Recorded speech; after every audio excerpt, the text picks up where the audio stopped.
नमस्कार, स्वराज एक्सप्रेस देख रहे हैं आप। मैं हूं आपके साथ प्रियंका। चलिए आपको सीधा लाइव ले चलते हैं दिल्ली, जहां पर संसद का विशेष सत्र चल रहा है। प्रधानमंत्री नरेंद्र मोदी वहां पर संबोधित कर रहे हैं। अटल बिहारी वाजपेयी जी का सरकार भी हमने इसी सदन में देखी। सर्व शिक्षा अभियान देश में आज वो महत्वपूर्ण बन गया है। आदिवासी कार्यालय मंत्रालय अटल जी ने बनाया, नॉर्थ ईस्ट का मंत्रालय अटल जी ने बनाया। न्यूक्लियर टेस्ट भारत के सामर्थ्य का परिचायक बन गया। और इसी सदन में मनमोहन जी की सरकार कैश फॉर वोट को भी, उस कांड को भी सदन ने देखा है। आदरणीय अध्यक्ष जी, सबका साथ सबका विकास का मंत्र, अनेक ऐतिहासिक निर्णय, दशकों से लंबित विषय, उनका स्थायी समाधान भी इसी सदन में हुआ। आर्टिकल 370, ये सदन हमेशा हमेशा गर्व के साथ कहेगा, इस सदन के कारण one nation one tax, one nation one tax, GST का निर्णय भी इसी सदन ने किया। One rank one pension, OROP, ये भी इसी सदन ने देखा। गरीबों के लिए 10% आरक्षण कोई विवाद के बिना पहली बार देश में करने में सफल है। आदरणीय अध्यक्ष जी, भारत के लोकतंत्र में तमाम उतार चढ़ाव हमने देखे हैं, और ये सदन लोकतंत्र की ताकत है, लोकतंत्र की ताकत की साक्षी है, जन विश्वास का एक केंद्र बिंदु रहा है। इस सदन की विशेषता देखिए, और दुनिया के लोगों का आज भी ऐतराज होता है। यह सदन है जिसमें कभी 4 सांसद वाली पार्टी सत्ता में होती थी और 100 सदस्य वाली पार्टी विपक्ष में बैठती थी। ये भी सामर्थ्य इस सदन के लोकतंत्र की ताकत का परिचय कराता है। और यही सदन है जिसमें एक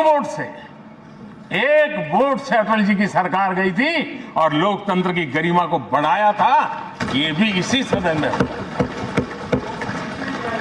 आज अनेक छोटी छोटी रीजनल पार्टियों का प्रतिनिधित्व हमारे देश की विविधता को, हमारे देश के एस्पिरेशंस का एक प्रकार से वो आकर्षक केंद्र बिंदु बना है। आदरणीय अध्यक्ष जी, इस देश में 2 प्रधानमंत्री ऐसे रहे, मोरारजी भाई वीपी सिंह। एक प्रकार से कांग्रेस में जीवन खपाया था, लेकिन एंटी कांग्रेस गवर्नमेंट का नेतृत्व कर रहे थे। ये भी इसकी विशेषता थी। और हमारे नरसिम्हा राव जी, वो तो बिस्तरा गोल करके घर जाने की तैयारी कर रहे थे, निवृत्ति की घोषणा कर चुके थे। लेकिन यही लोकतंत्र की ताकत देखिए, सदन की ताकत देखिए, वो प्रधानमंत्री के रूप में 5 साल हमारी सेवा कर रहे।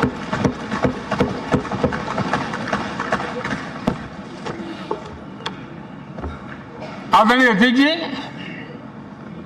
सबकी सहमति से कठिन कार्य होते हुए हमने देखे हैं। 2000 की साल थी, अटल जी की सरकार थी। इसी सदन ने 3 राज्यों का गठन सर्व स्वीकृति से किया और बड़े उमंग उत्साह से किया। जब छत्तीसगढ़ की रचना हुई तो उत्सव छत्तीसगढ़ ने भी मनाया, उत्सव मध्य प्रदेश ने भी मनाया।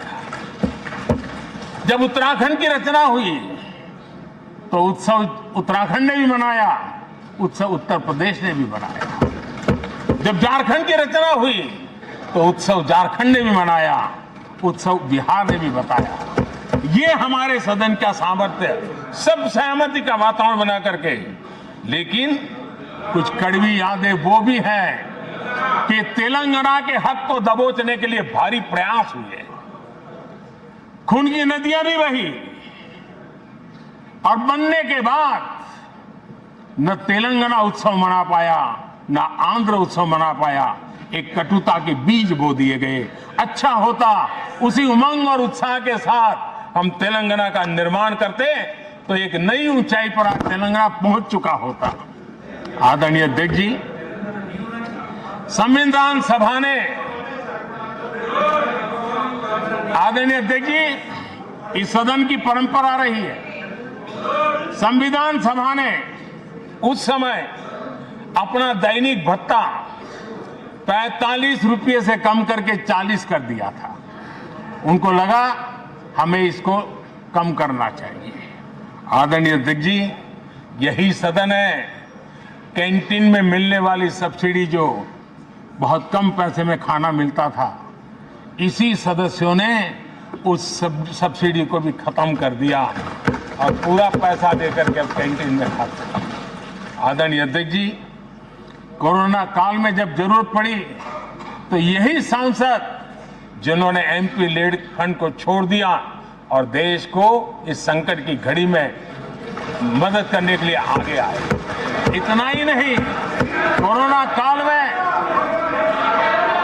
काल में इसी सदन के सांसदों ने अपने तनख्वाह में 30% कटौती की और उन्होंने देश के सामने आए हुए संकट में अपनी बहुत बड़ी जिम्मेवारी निभाई।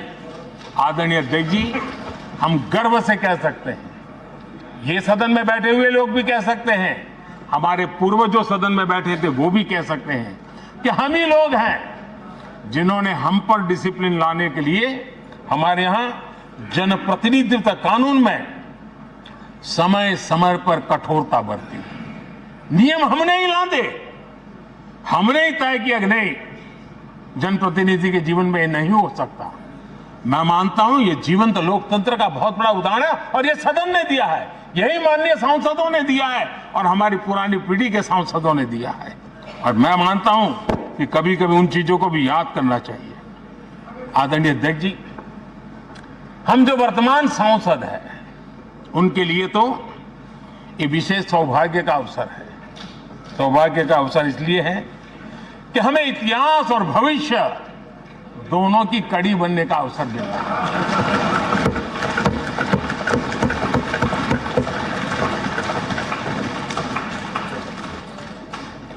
कल और आज से जुड़ने का हमें अवसर मिल रहा है और आने वाली कल निर्माण करने का एक नया विश्वास, नया उमंग, नए उत्साह के साथ हम यहां से विदाई लेने वाले हैं। आदरणीय अध्यक्ष महोदय, आज का दिवस सिर्फ और सिर्फ इस सदन के सभी 7,500 जनप्रतिनिधि रह चुके हैं उनके गौरवगान का पल है। इन दीवारों से हमने जो प्रेरणा पाई है, जो नया विश्वास पाया है, उसको लेकर जाने का है। बहुत सी बातें ऐसी थी जो सदन में हर किसी की ताली की हकदार थी, लेकिन शायद राजनीति उसमें भी आड़े आ रही है। नेहरू जी के योगदान का गौरवगान अगर इस सदन में होता है, कौन सदस्य होगा जिसको ताली बजाने का मन न कर जाए। लेकिन उसके बावजूद भी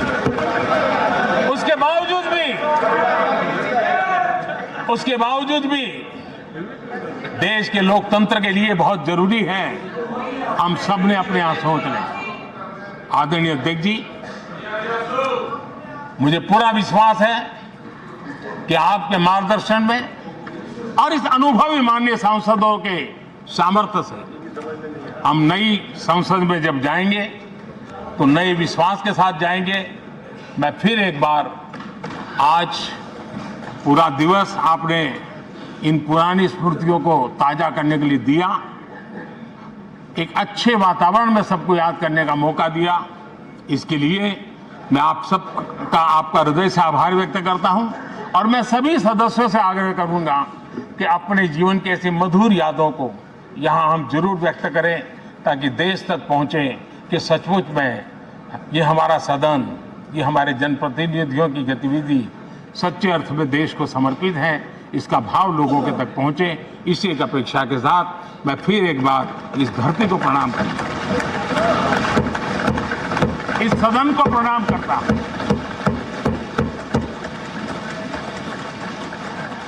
भारत के मंदिरों से बनी हुई हर एक दीवार के हर एक ईंटे को प्रणाम करता हूं और पिछले 75 साल में भारत के लोकतंत्र को नया सामर्थ्य शक्ति देने वाले हर गुंज को, उस नाद ब्रह्म को नमन करते हुए मेरी वाणी को विराम कर देता हूं। बहुत बहुत धन्यवाद।